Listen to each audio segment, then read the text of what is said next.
RSS প্রধানের সমাবেশের গরহাজির শুভেন্দু অধিকারী। শুভেন্দুর অনুপস্থিতি ঘিরে আলোচনা তুঙ্গে। এটা সংঘের অনুষ্ঠান, উনি তো স্বয়ংসেবক নন।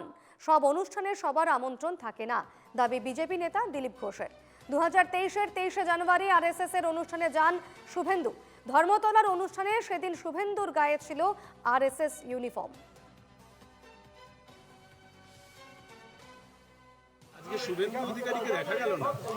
বিজেপির প্রোগ্রাম নয়, যারা সঙ্গে সহিংসরা তারা এসছেন। আমিও এসছি কলকাতা থেকে, এটা অন্য রাজ্য ভাগ আরএসএস দৃষ্টিতে।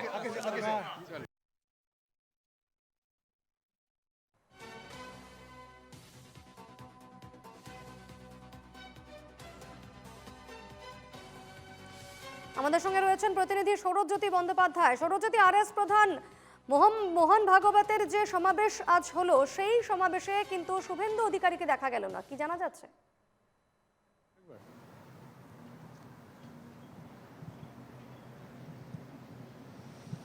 দেখো, বিজেপির অন্দরে মূলত এটা নিয়েই এই মুহূর্তে প্রশ্ন তৈরি হয়েছে। শুভেন্দু অধিকারী বিরোধী দলনেতা, তিনি কেন রাষ্ট্রীয় স্বয়ংসেবক সংঘের এই স্বয়ংসেবক একত্রীকরণ অনুষ্ঠানে এলেন না?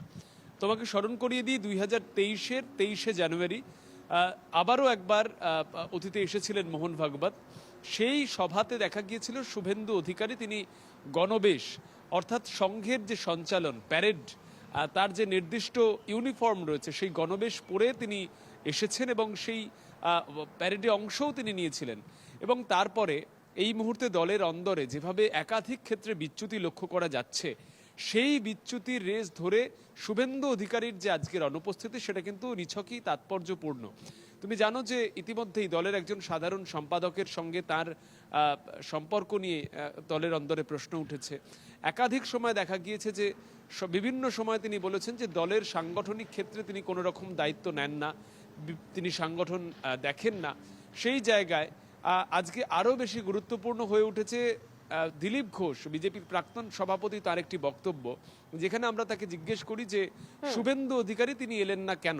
সেখানে তার উত্তরে তিনি জানিয়েছেন যে যেহেতু তিনি স্বয়ংসেবক নন, স্বয়ংসেবক একত্রীকরণের অনুষ্ঠান, সেই কারণে তিনি আমন্ত্রণ পাননি। স্বাভাবিকভাবেই এই মুহূর্তে শুভেন্দু অধিকারীর অবস্থান নিয়ে ঠিক যেমন প্রশ্ন উঠছে, ঠিক তার মধ্যেই দিলীপ ঘোষের এই বক্তব্য, সেটাও কিন্তু যথেষ্ট জল্পনা বাড়িয়ে দিচ্ছে, এমনটা বলাই যায়। অবশ্যই, ধন্যবাদ সৌরজ্যোতি।